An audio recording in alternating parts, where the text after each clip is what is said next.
pipiliin ka, sino ang pipiliin mo? Ang iyong asawa o ang iyong anak? At bakit? Magandang hapon po sa ating lahat.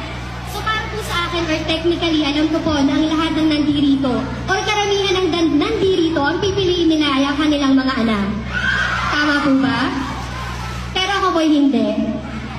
Ang pipiliin ko po ay ang aking asawa. Bakit po? Bago po ako naging ina, ako po muna ay naging asawa.